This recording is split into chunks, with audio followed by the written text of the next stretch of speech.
ఈ గారెలైతే పప్పులు ఏమి నానబెట్టకుండా అప్పటికప్పుడు వేసుకోవచ్చండి. మన ఇంట్లో పెరుగుంటే చాలు.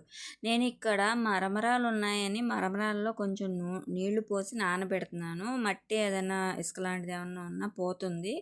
మీరొకసారి కడిగి చూడండి, మరమరాల్లో లైట్‌గా సన్నగా ఇసుక లాంటిదొస్తుంది. ఇక్కడ అర లీటర్ పెరుగు తీసుకున్నాను. అర లీటర్ చిక్కటి పెరుగులో, అంటే నీళ్ళేం లేవు, గట్టి పెరుగు. గట్టి పెరుగులో ఒక 400 గ్రామ్స్ బొంబాయి రవ్వ కలిపాననమాట. కొంచెం జారుగా ఉన్నట్టు ఉంటుంది, కానీ గట్టి పడిపోతుందండి తర్వాత.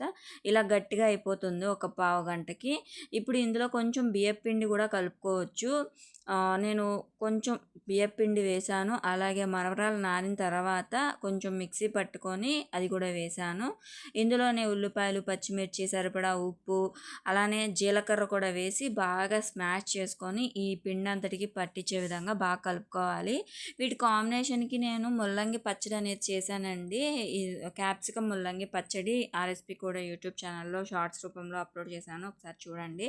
ఏం లేదు, ముల్లంగి వేయించుకోవాలి క్యాప్సికమ్ పచ్చిమిర్చితో పాటు. కొంచెం వేరుశనగ గుళ్ళు కూడా వేసి మిక్సీ పట్టేశాను అంతే, కొంచెం చింతపండు వేసి. ఇక్కడ చూడండి, ఇది నానిపోయిన తర్వాత మొత్తము ఇలాగా ఉల్లిపాయలు, పచ్చిమిర్చి కూడా వేసినాక ఇలా గారెల పిండి మాదిరి గట్టిగా వచ్చేస్తుంది. మీకు కొంచెం పలచగా ఏమన్నా ఉంటే బియ్యపిండి కానీ లేదా బొంబాయి రవ్వనే కొంచెం అడ్జస్ట్ చేసుకోవాలి. ఇదిగోండి, ఈ విధంగా గారెల పిండి వచ్చేటట్టు కలుపుకోవాలి. చూడండి, అచ్చు మినపగారెలల్లే వస్తాయన్నమాట. మీకు ఈ పిండి కన్సిస్టెన్సీ చూస్తేనే తెలుస్తుంది, అచ్చు మినపముద్దలానే ఉంటుందన్నమాట. మనం పెరుగు బొంబాయి రవ్వనే కలిపాము. బొంబాయి రవ్వ నానాలండి, నానితే అచ్చు ఈ విధంగా వస్తుందన్నమాట. ఒకసారి మీరు ట్రై చేయండి, అప్పటికప్పుడు వేసుకొని తినచ్చు పప్పులు నానబెట్టకుండా. నచ్చితే లైక్ చేసి ఛానల్ సబ్స్క్రైబ్ చేసుకోండి. Thank you.